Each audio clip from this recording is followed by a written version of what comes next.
The last one we're going to deal with, or paradigm, is what I've called beyond the summit. This is a famous mountain in the Himalayas called Annapurna. It was the first of the world's highest peaks to be climbed, so-called 8,000-meter peaks in 1950. And it's going to be a paradigm for us of bringing home the lessons of failure and success. And in order to bring home these lessons of failure and success, I'm going to share with you a very powerful experience I had on this mountain. This was many years ago. I'd gone to the Peace Corps and left it, and then I organized an expedition with some others to climb this peak here, which is called Annapurna South. It's just under 24,000 feet high. Now, you'll notice there's a cloud coming down here. This is an avalanche. And the biggest avalanches you get are in ranges like the Himalayas, because you have what are called hanging glaciers. This is a glacier that comes over a cliff and hangs. Since the glacier is moving, huge chunks will fall off. If this happens next to the ocean, they create icebergs. In the mountains, they create enormous avalanches combined with ice and snow. Now, we were going up, and there were 4 of us. We divided into 2 groups of 2. And one of the people in the group of 2 just ahead of us was a very, very experienced climber. He had made the first winter ascent of Mount McKinley or Denali, lost some toes as a result. Just so you feel warm in this room, a companion of his wrote a book about their climb called Minus 148 Degrees. That was what they figured the wind chill factor was up there, 148 below zero. In any case, he decided that the easiest way to get on the ridge there was to go straight up the runoff slope for avalanches underneath this hanging glacier. Now, this is sort of a slope, it's like an alluvial fan where everything comes down. When you come to something like this, you avoid it in climbing. If you have to, you go across it as fast as you can. The last thing you do is go straight up it. He went straight up it. To make matters worse, there was about 2 or 3 feet of fresh snow on the ground. And we had heavy packs. We were at about 19 or 20,000 feet, very little oxygen, carrying heavy packs. And he'd already made a trail, knee-deep trail through the snow. I was very uneasy and didn't want to follow him, but we were sort of following him. And I looked up at one of these hanging glaciers right in there. And as I looked at it, all of a sudden it shattered. For a moment, it hung there as though it were encased in a film of ice, and then it let go and fell into the gully. Suddenly, a big cloud mushroomed out of the gully, spread across the slope, and there was a huge snow cloud bearing down on us. It was the loudest thing I'd ever heard. It sounded like 1,000 thunderstorms altogether. Most powerful thing I'd ever experienced. And I could see ice blocks along the leading edge of it. It was maybe 200 yards wide, 50 to 100 feet high, roaring down at us. We tried to run, but there was no place to hide, literally. And we looked at it, and it suddenly hit me with absolute finality: you're going to die. As far as I knew, you just didn't survive this kind of avalanche. It was just huge. I'd been in a small avalanche in Alaska that had done a lot of damage, and this just looked infinitely bigger and had ice.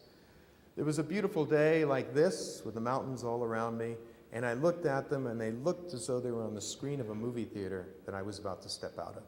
And at that point, I had a feeling in the pit of my stomach as though the whole universe just flipped over in the pit of my stomach. And I gave up completely. At that point, something deep inside me just rose up and seemed to take over. And then I was doing everything very smoothly, very precisely, as though I knew exactly what I was doing. But I wasn't doing it. I was just watching, freaked out. I lay down. I had my pack. I lay down behind the pack. There was a tremendous roar. There was a blow. And suddenly I was flying, going maybe 60 or 100 miles an hour in a huge wave of snow and ice and air. And I found myself swimming, doing an Australian crawl. And I couldn't understand why I was swimming, because I could feel things hitting me, which I assumed were blocks of ice, and I was utterly convinced that the next moment I'd be crushed to death. But yet there I was swimming. This went on for a long time. I was swept maybe 1,000 feet down this gradual slope. And at the end, the avalanche came to a stop. And when it came to a stop, it threw me into a diving position, the worst possible position, head down, slant, and it threw my arms out like that, which was also very bad, as I found later when I read a book about what you should do in an avalanche. It's amazing how reading becomes much more useful once you've been through something. Anyway, it came to a stop, and this nice soft powder snow set like cement. And I was completely interred.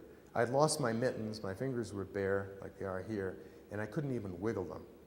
The snow was so tight. What was even worse was I couldn't breathe at all.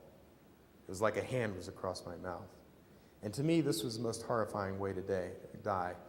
Unable to breathe and unable to move, completely immobilized. And it was very painful and very agonizing for a couple of moments until, for some reason, I stopped trying to breathe.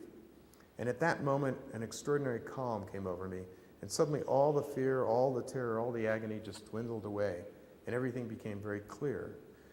There was nothing to be afraid of because death wasn't a thing. There wasn't anything there. It was just a matter of becoming part of the snow and ice in the world around me. And I started to go into it. It was a very pleasant feeling. As I was going into it, one of my hands, on its own, with no conscious direction from me, suddenly went bang through the snow, and I had an airspace and could breathe. So I started breathing, obviously. And then I figured there were 3 other people. They must be all dead. Nobody was going to come looking for us for a week or 2. It wasn't a matter of waiting for somebody to come dig me out and rescue me. I either got myself out or I died. It was very simple. So I started wiggling around, and I could just feel my feet sticking out of the snow. And I assumed I was pinned under a block of ice. And I thought, I learned later, actually, that people have suffocated to death being buried less deeply than I was. So I thought, well, now I'm going to freeze to death here. And I got all panicky. I started to thrash around, and then the calm feeling came over me again. And all of a sudden, my body on its own, once again, went bang. And the next thing I knew, I popped out and was rolling around on the surface. So I got up, and I stood up, and I looked across at the summit of Annapurna 1, which is across the valley from where we were. It was the first of the world's highest peaks to be climbed. The first expedition that climbed it, the Frenchman, who was a businessman who reached the summit, Maurice Herzog, when he got to the summit, he was in an altered state of consciousness and dropped his mittens and didn't bother to put anything back on. And he came down barehanded from the summit at 26,000 feet. And he subsequently lost all his fingers to frostbite. Well, my fingers felt stiff like wood, and I thought, I'm going to lose my fingers to frostbite.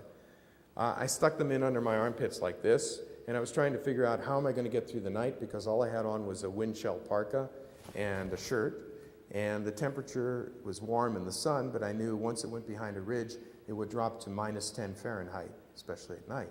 At that point, I heard a yell, and the person who was on the rope with me was upstream from me, so to speak, and yelled at me to come get him out. So I staggered up to him, and he was buried from the waist down. With his torso out, he couldn't get himself out. So he said, dig me out. And I said, I can't. My hands are frozen. He said, dig anyway. So I started kicking at the snow over his legs. And I didn't kick very hard because I had climbing spikes on my boots, and I was afraid of gashing him. We weren't getting anywhere. The snow was really hard. At that point, there was a big boom up above, and another one of those glaciers let go. And another avalanche came roaring down at us. I tried to run. Not that I would have gotten very far because I was on 50 feet of rope tied to this guy, but I tried to run. And the climbing rope had gotten tangled around my legs, and I couldn't even take a step. By this time, I was so exhausted that all I could think was, my God, after all this, it's unfair. And the avalanche stopped right next to us, covered us with snow dust. So I kicked like hell, and we got him out, and then we went down. Now, obviously, I should also mention the 2 people who led us into this avalanche had stopped behind a rock outcrop for some water and had been protected when the avalanche went by. They should have died. So we all survived. I lost everything and had to come down. Now, obviously, an experience like this, I first took it as a failure. Not only did we not get up the mountain, we had to go down. I lost all my stuff. But then I started thinking about this over the succeeding weeks. And I started thinking, well, why is it that I'm going out to the mountains? And at that time in my life, I was maybe 23, I was looking for unusual experiences I wanted to write, and I also wanted a sense of self-identity. And the famous question about mountain climbing, why are you climbing a mountain? It's a very appropriate question, and whatever you're doing, why are you doing what you're doing? What is the it that's there in what you're doing, whether it's making a big sail or climbing a big peak? And to me, the it that was there was to have an unusual experience. And I started thinking, well, even climbing an unclimbed peak or a 24,000-foot peak was not as unusual as going through this avalanche. So going through that avalanche and seeing it in a positive way, first of all, I should say I'm a very cautious person. I don't go looking for this kind of thing. But if something bad has happened, what can you learn from it? We have a tendency when we have failures and mistakes to try to put them behind us and go ahead. And I think it's important to see what you can learn from those failures and mistakes, because often the most valuable lessons are there, and if you just try to put an experience behind you, you lose out on that. So in terms of what I got out of this, and these lessons came over the years, one of the things I noticed was that night I expected to have terrible dreams. I didn't. I slept quite well.